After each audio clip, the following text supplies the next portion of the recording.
안녕하세요. 처음께 성도님 반갑습니다. 김관우 목사입니다. 수요일 말씀 함께 보도록 하겠습니다. 여호수아 23장 9절에서 16절 말씀입니다.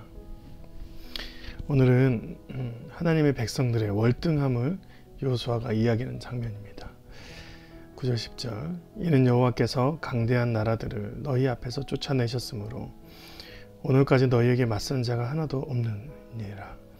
너희 중 한 사람이 1000명을 쫓으리니 이는 너희의 하나님 여호와 그가 너희에게 말씀한 것 같이 너희를 위하여 싸우심이라. 이렇게 나와 있습니다. 하나님을 섬기는 자는 하나님께서 함께 하심입니다. 함께 하신 것뿐만 아니라 오늘 본문에 보니까 대신 싸우신다라는 것이죠.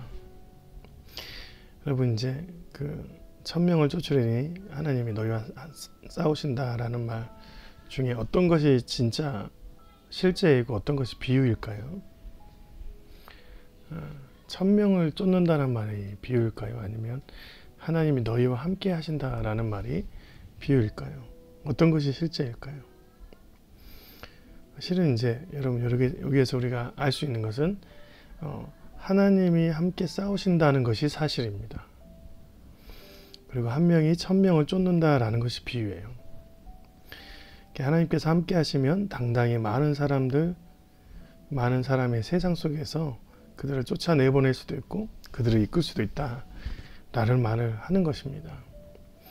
1000명은 10의 3승이죠. 10이라는 것은 권세를 의미합니다. 그리고 3은 완전수를 의미해요.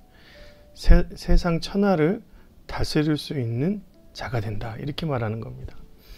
세상 천하가 있더라도 그들을 쫓을 수 있다라는 말을 하는 거예요. 그러니까 1000명을 쫓는다는 것보다 더 큰 표현인 것이죠. 비유적인 것은 여러분 우리가 이제 대입해도 되잖아요. 여기다가 1000이라는 단어에다가 만을 써도 되고 10만, 100만을 써도 됩니다. 그러니까 하나님께서 함께 하신다는 것은 결국 이 땅에서 없는 권세를 누리는 삶을 산다는 거예요. 하나님과 함께 한다는 것은 이 땅의 권세를 뛰어넘는다. 그래서 우리가 소망하는 것이 이 땅에 있는 권세를 누리는 걸 소망하는 게 아니라 만이든 백이든 10만이든 100만이든 쫓을 수 있는 하늘의 시민권을 받아야 되죠. 빌립보서 3장 10절 우리가 우리의 시민권은 하늘에 있는지라 거기로부터 구원하는 자 곧 주 예수 그리스도를 기다린다.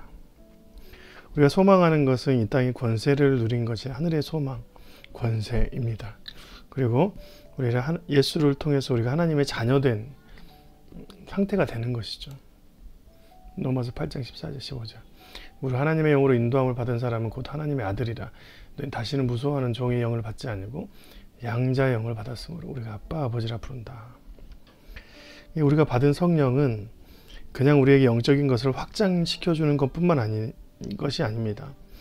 성령 하나님이 주신 영적인 임재가 우리가 하나님의 양자의 영으로 받았기 때문에 다시 새롭게 되고 그러니까 이 땅에 있는 모든 세상의 권세를 누리며 이끌고 쫓을 수 있는 그런 자가 되는 것이죠. 그래서 하나님께서 주시는 그 양자 하나님의 자녀의 영으로 나아갈 수 있는 것입니다. 여호수아가 말합니다. 오늘 말씀이 모두가 실제이다.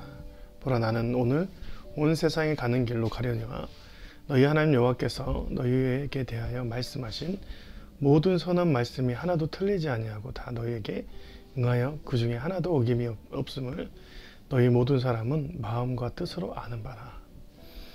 하나님께서 한 번도 그 말씀을 이루지 않으신 적이 없다 얘기한 거예요.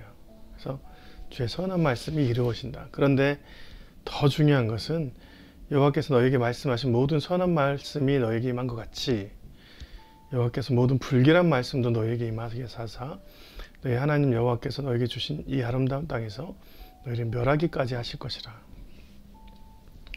이 부분도 너무 중요합니다.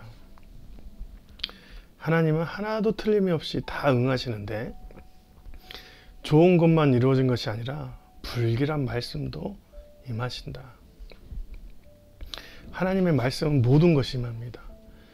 선한 말씀뿐만 아니라 그 가운데 주님께서 주시는 거룩한 말씀뿐만 아니라 주님이 우리에게 주신 진노의 말씀도 여전히 임하시는 것이죠. 실제하는 것입니다. 그래서 우리는 좋으신 하나님, 하나님의 백성이라고 하나님의 말씀을 어기면 어긋난 대로 그 징계가 우리에게 그대로 따라오는 것이죠. 결국 우리가 실제로 우리가 세상에 살면서 죄인이잖아요. 그래서 좋은 말씀보다 진노의 말씀에 가깝습니다.